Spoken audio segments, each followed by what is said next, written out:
What I know is that for as long as I've been alive, and a lot longer than that, the general path of social and political life in America, and the general path of jurisprudence in this country, has been toward more freedom, more liberty, and more rights. And the question that I think has now been called is, did we just live to see the high watermark of liberty and freedom and rights in this country? The moment that will be remembered as the furthest we got before things started moving the other way? Or will that wave recede and we'll get even further? I think that's the question in front of us. So as somebody who believes in a woman's right to choose, as somebody who believes in the decision we made as a society, not just the decision that was made in the court, but I would argue a decision that we have made, at least a majority of us are on board with as a society, that even if we cannot come into alignment on the incredibly complex, difficult, philosophical, moral, and sometimes spiritual questions over things like where to draw a line when deciding about terminating a pregnancy, that we could at least agree on who gets to draw that line. I trust women to draw that line. For the last 50 years, America has trusted women to draw that line, has recognized that as a right. And now it would appear that the court is poised to take that understanding away. And of course, not only is that a source of fear for so many Americans, for so many women, but it raises the question about what other rights are going to be put on the table.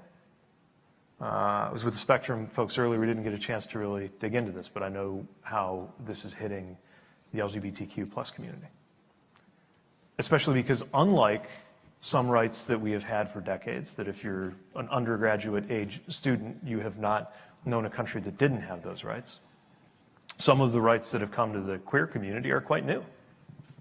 You know, when I became mayor of South Bend, wasn't that long ago. The idea that I could be married, certainly the idea that I could be a confirmed cabinet member from Indiana, talking about my 2 kids that my husband and I are raising, would have been somewhere between unlikely and preposterous. And that possibility was secured by an action of the court. And so we know how fragile that is. And I think we're all feeling, in the face of our political institutions and our supposedly not very political institutions, our judicial institutions, having been shaky for some time, that this is not theoretical. It's been talked about in theoretical terms up until now, but this is not theoretical. This is going to shape what our lives are going to be like, as all political and judicial decisions, of course, do. But sometimes they get kicked around on political TV shows and sometimes in academic environments as if it's theory, and it's not, is it? It's how our lives are going to go. Then you have the agenda that has led to things like the Don't Say Gay bill, which, in my view, is a little narrower, though not less destructive, but a little bit narrower than the 40-year-long conservative political project that is culminating in what we're seeing perhaps about to happen to Roe. And what I mean by that is there's a more superficial political pattern that I think has driven some of the politics of the behavior of people like these people in Florida with the Don't Say Gay bill. And that is, when all you have is a hammer, everything starts to look like a culture war. So you got a political faction that really doesn't have a lot of answers for many of the questions that people are wrestling with. They love talking about gas prices, but they don't have an answer on gas prices. They don't have an answer on inflation. Many of them answered our call for bipartisan infrastructure work with a no. Haven't seen an answer on what to do about the price of prescription drugs. They voted against lowering that. Don't have an answer on what to do about the cost of childcare. Don't have a great answer on taxes. Actually want to raise taxes for the poor. That's a new one. I thought I'd seen it all. Then I saw Senator Scott's proposal to raise taxes for the poor.